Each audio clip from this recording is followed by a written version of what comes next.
क्या है दो चर वाला रैखिक समीकरण, थोड़ा पहले इसको देखते हैं, ठीक है। कल भी ऐसा हम एग्जाम्पल लेके कल बताए थे।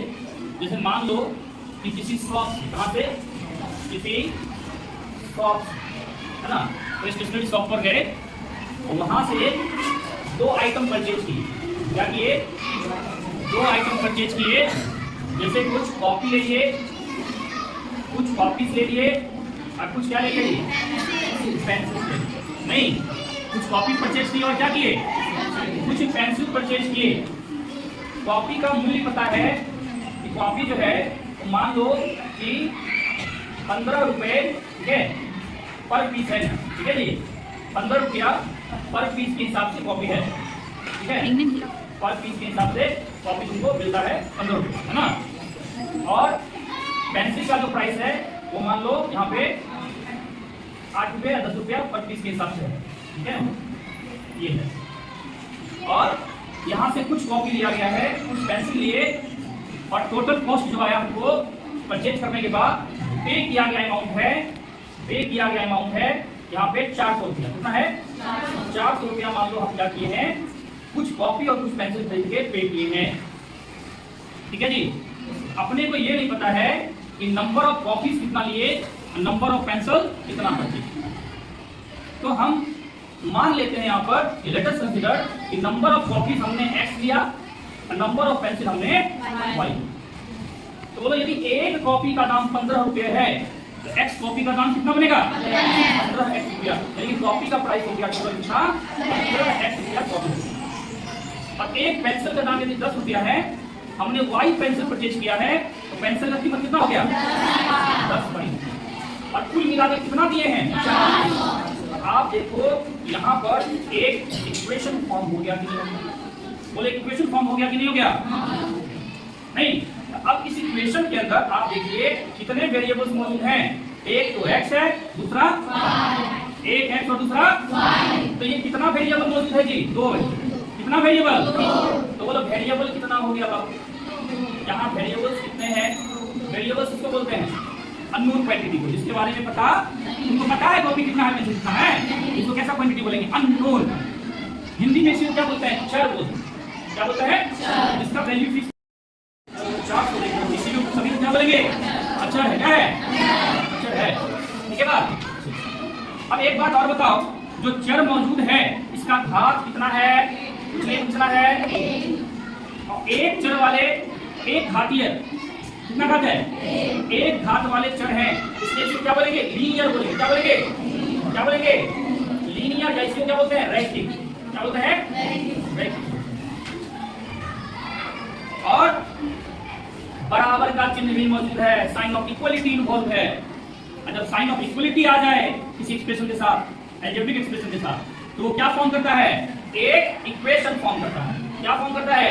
एक इक्वेशन फॉर्म करता है, एक समीकरण बनाता है। क्या बनाता है? ये समीकरण का पहचान क्या है? अलजेब्रिक एक्सप्रेशन के साथ, बीजीय व्यंजक के साथ इक्वलिटी का चिन्ह होना चाहिए। अगर इक्वलिटी है तो क्या है?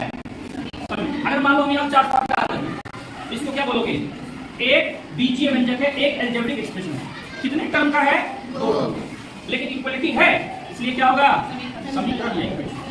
तो बोलो ओवरऑल बात देखें तो ये एक इक्वेशन है, वेरिएबल्स के साथ है। कितने वेरिएबल्स के साथ? 2 वेरिएबल्स के साथ है, और लीनियर है। इसको क्या नाम दे सकते हैं? A linear equation in 2 variables. क्या बोलेंगे? A linear equation in 2 variables. यानी कि ये जो चैप्टर है, चैप्टर का हेडिंग क्या लगा सकते हैं? A linear equation in how much variable? 2 variables. 2 variables. Hindi में इसको क्या बोलेंगे? 2 चर वाले रैखिक समीकरण। क्या बोलेंगे? 2 चर वाले। अब एक बात ध्यान दीजिए, ये इक्वेशन तो फॉर्म हो गया। अब ये इक्वेशन हेल्प करेगा। ये इक्वेशन क्या करेगा बाबू? हेल्प करेगा। किसमें हेल्प करेगा? x और y के मान को फाइंड करने में। x और y के मान को कैसे फाइंड कर सकते हैं? देखो जी, यहाँ से y को फ्री करोगे x के टर्म में। जरा फाइंड करते हैं, बोलो 10y कितना है? 50y + 10y 400 है। तो क्या 10y को 400 माइनस में 15x लिख सकते हैं? तो y का मान क्या होगा? सपोज अगर हम x के मान को यहाँ पे 10 रख दें, कितना रख दें? अगर हम x जगह कितना ले लें बोलो 10 ले लें तो 15 का कितना होता है 150 और 400 में से 150 घटाया कितना 250 और 250 में 10 से भाग लगा दिया कितना 25। तो बोलो अगर x 10 है तो y का मान कितना निकल रहा है। यदि हम कह सकते हैं कि यदि हम कॉपी कितना लें 10 पीस और पेंसिल कितना लें 25 पीस, ठीक है, तो 400 रुपया देना पड़ेगा। ये पॉसिबिलिटी है। x का मान कितना 10 बोलो ना 10 लोगे तो 10 गुने 15 कितना हो गया जी 150 होगा। अब 25 गुने 10 कितना होगा 250 होगा, जोड़ोगे तो 400 रुपया मिलेगा। तो क्या एक ही मान है जिसको संतुष्ट करेगा और भी पॉसिबिलिटी हो सकता है, हो सकता है 25 पेंसिल नहीं हो और भी पॉसिबिलिटी हो सकता, ऐसा अनंत पॉसिबिलिटी हो सकता है। यहाँ पे लिमिटेड होगा नेचुरल नंबर की बात है, समझ में आ रहा है। अच्छा एक बात बताओ, ये तो 10-25 आया है, इसको इस समीकरण का क्या कहेंगे हल, क्या कहेंगे हल कहेंगे। समीकरण को हल करने का मतलब क्या है, दिए गए चर का मान ज्ञात, दिए गए चर का तो यहाँ समीकरण में x है और x का मान जैसे हम 10 और 25 निकाले जो दिए गए समीकरण को क्या करता है संतुष्ट करता है। अतः 10-25 को दो चर वाला रैखिक समीकरण क्या समझ में आ गया और किस तरह से हमको हेल्प करेगा। इक्वेशन में कन्वर्ट कर दिए, यहाँ से मैथमेटिक्स का कांसेप्ट लगाएंगे है ना, इक्वेशन को सॉल्व करेंगे, x y का मान x y का जो भी मान निकल कर आएगा वो समीकरण का क्या कराएगा एक हल या सॉल्यूशन। बनेंगे या हल क्यों बनेंगे x y का वो वैल्यू गिवन इक्वेशन में x y का वो मान जो दिए गए समीकरण को क्या करता है संतुष्ट करता है, समीकरण का हल का। अच्छा एक बात बताओ कितना हल संभव है, कितना हल संभव है।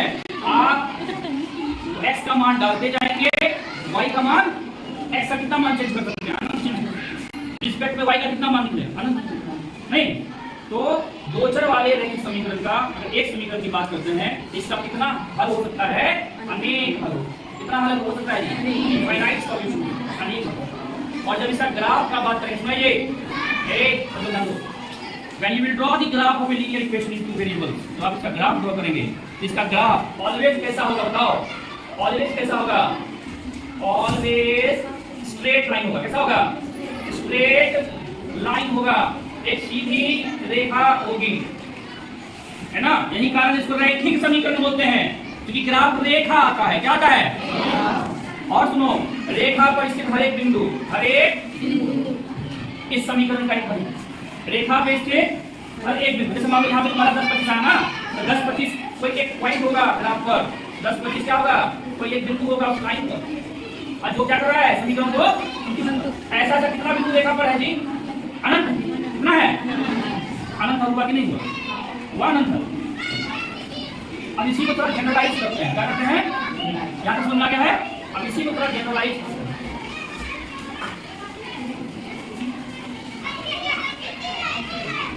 जरा आप इसे ध्यान देंगे। आपका समीकरण क्या आया था याद है, क्या था 15x जोड़ 10y बराबर में 4। अगर हम जनरल फॉर्म की बात करें, किस फॉर्म की, किस फॉर्म की जनरल या स्टैंडर्ड फॉर्म की बात करें, इसको बोलते हैं मानक रूप। क्या बोलते हैं मानक रूप की बात करें। किसकी मानक रूप की बात कर रहे हैं भाई, दो चर वाले इसका मानक रूप है ax + by + c = मानक रूप या स्टैंडर्ड रूप, मानक रूप है इस समीकरण का भी अपना एक मानक रूप है। वो मानक रूप क्या है ax + by + c बराबर 0। अब बोलोगे सर इसमें तो बहुत सारा वेरिएबल आ गया, x की वेरिएबल y वेरिएबल abc की वेरिएबल लिखनी है। नहीं बाबू abc वेरिएबल नहीं है, हम यहाँ पर लिखेंगे वेयर जो abc है ना, abc है ये कोई भी वास्तविक संख्या हो सकता हाँ। और xy क्या है बाबू, xy वेरिएबल है, xy क्या है वेरिएबल्स हैं, चर हैं, और ये भी तो क्या है अचर है। एक और शर्त यहाँ पर याद रखिएगा, शर्त क्या है नो, शर्त भी याद रखिए। शर्त क्या है कि a और b साइमल्टेनियसली 0 नहीं होना चाहिए, एक साथ कभी भी 0 नहीं होगा। a और b कभी भी एक साथ 0 नहीं होगा। बोलो क्यों नहीं होगा, यदि a और b दोनों एक साथ 0 हो गया तो तुम्हारा ये दोनों पद ही 0 हो जाएगा, और जब ये दोनों पद 0 होगा तो चर बचेगा ही नहीं, और जब चर बचेगा नहीं तो मान किसका निकालोगे, समीकरण का अस्तित्व ही खत्म हो जाएगा। बात समझ रहे हैं? इसलिए ए बी कभी भी एक साथ 0 नहीं होना चाहिए। इस बात को, दोनों ही बात को हम लोग ऐसे भी लिख सकते हैं कि ए स्क्वायर प्लस बी स्क्वायर कभी भी 0 नहीं होना। दोनों एक ही बात है बाबू, A square plus B square does not equal to 0 means A and B both are not equal to 0 simultaneously. समझ में आया बात? अब जरा इसको ना इससे कंपेयर करो, बोलो 400 को इधर ले आओ, कितना हो जाएगा, माइनस का 400 हो जाएगा, माइनस कितना बचेगा, 100 बचेगा 0। अब जरा कंपेयर करो, let us compare here with this particular equation, है ना, विद द जनरल इक्वेशन। देखो ये कोएफिशिएंट ऑफ x यहां पर कितना है, a, x का गुणांक कितना है, a, यहां x का गुणांक कितना है 15, तो a का मान 15 निकल कर आ गया। बोलो a का मान कितना आ गया 15। y का गुणांक या कोएफिशिएंट यहां कितना है, b है, और यहाँ y कोएफिशिएंट 10, तो बोलो बोलेंगे b का मान 10, और c की जगह पर क्या बैठा हुआ है, माइनस का, c के ऊपर बैठा हुआ है माइनस का, यहाँ c का मान कितना होगा, माइनस का 4। बात समझ में आया नहीं आया? बात समझ में आया कि नहीं आया? आ गया? आप गिवन इक्वेशन को जनरल इक्वेशन से कंपेयर करके a b c का मान निकाल सकते हैं। कोई दिक्कत जी? सॉल्यूशन कैसे निकालोगे, y को x के पद में लिख दो, जैसे इसको हम बोले इस समीकरण और y का मान निकालेंगे, माइनस c x बटेगा क्या हो जाएगा b, और यहाँ से वैल्यू टेबल बना देंगे इस तरह से, यहाँ x और यहाँ पर क्या ले लेंगे y, x का वैल्यू चेंज करते जाएंगे, y का वैल्यू मिलते जाएगा, x का वैल्यू चेंज करेंगे, y का वैल्यू चेंज करेंगे, y का वैल्यू इस तरह से कितना चेंज करेंगे, कितना चेंज कर सकते हो, x का कितना वैल्यू चेंज करेंगे उतना y का मिलेगा, नहीं मिलेगा, तो सॉल्यूशन कितना बनेगा, समझ में आया? अब हम लोग क्या कर सकते हैं, अब हम लोग ऐसी स्थिति पहुंच गए हैं जहां से प्रश्नावली का प्रश्न कर सकते हैं। ठीक है, इंट्रोडक्शन पार्ट। नीचे किए गए समीकरणों को ax plus by plus c बराबर 0 के रूप में लिखिए, और प्रत्येक स्थिति में a b तथा c का मान भी बताइए। अच्छा ये कौन सा फॉर्म है बताओ जरा, अभी भी बताए हैं, ax plus by plus c बराबर 0 को क्या बोलते हैं, स्टैंडर्ड फॉर्म या जनरल फॉर्म, हिंदी में क्या कहते हैं, मानक रूप या व्यापक, मानक रूप या किसका स्टैंडर्ड फॉर्म है, लीनियर इक्वेशन। यहाँ जो इक्वेशन दिया हुआ है सभी को इसी रूप में व्यक्त करना है। चलिए पहला नंबर देखते हैं, पहला नंबर टाटा क्यूएक्स प्लस dy बराबर 4.2। यहाँ कांस्टेंट क्या है, कांस्टेंट राइट साइड बराबर कितना रहेगा, दाईं, स्टैंडर्ड फॉर्म में कांस्टेंट क्या है, बाईं, इधर राइट साइड में क्या है 0, इधर भी 0 होना चाहिए। हम इसको क्या करेंगे, 0 बनाएंगे। 0 कैसे बनाएंगे, जो कुछ भी यहाँ है इसको उठाकर बाईं ओर लें, लेफ्ट साइड में ट्रांसपोजिशन रूल लगा दें, है ना जी, ट्रांसपोजिशन रूल पता है, जैसे प्लस में दिखाएगा क्या हो जाएगा, माइनस, माइनस में रहता तो क्या हो जाता है, गुना में रहता तो क्या होता है, भाग में रहता तो क्या होता है, ठीक है, ट्रांसपोजिशन रूल है। बोले इसको क्या लिखेंगे, 2x प्लस 3y, इसको उधर लेके आएंगे तो माइनस 4.3, राइट साइड में क्या बच गया, बोलो इस रूप में हो गया। अब इसको कंपेयर करेंगे, a का मान कितना आएगा, 2 आएगा, b का मान कितना आएगा बताओ जल्दी, y का गुणांक 3, यहाँ y का गुणांक 3, b का मान कितना बना, और c का मान कितना बनेगा बताओ, 4.3 नहीं बाबू, यहाँ पे प्लस c है और यहाँ पे माइनस 4.37 है। एक काम कर सकते हो, इसको तुम प्लस रखो और माइनस अंदर रख लो, प्लस माइनस माइनस हो जाएगा। तो बोलो अब सी के जगह पर क्या बैठा हुआ है, माइनस, ये बात तो दिक्कत है, इतना आसान है ये। दूसरा नंबर देखो बाबू, दूसरा नंबर देखो, x है, -4 यहाँ रखा हुआ है, x के बाद क्या आना चाहिए, y का पद, इसका पद, तो ये तो यहाँ है, इसको उठा के ले आएंगे, प्लस में तो क्या हो जाएगा, माइनस में क्या लिखोगे, x माइनस √3y -4, इसके बाद इनको बराबर में 0 हो गया। अब बताओ a का मान कितना, x का मान पूछने में कितना है, -3 होगा, -3 है ना, और c का मान कितना होगा, बोलो जैसे -4 बन गया कि नहीं बन गया, बन गया। चलिए तीसरा नंबर देखिए, तीसरा नंबर ध्यान दीजिए, तीसरा नंबर है x बराबर 5x माइनस 3, बहुत बढ़िया, 5x माइनस केवल 4 को इधर ले आएंगे, कितना हो जाएगा, 5x माइनस 3y, वो इधर आया तो -4 बचा क्या, बराबर में। अब जरा बताइए a का मान क्या है जी, a का मान टी का मान माइनस टी का मान माइनस हो गया कि नहीं हो गया? हो गया। चलिए चौथा नंबर क्या चाहिए? चौथा नंबर क्या जाओ? 4 नंबर में है 5 बराबर 2x y है ही नहीं, वही नहीं है रे।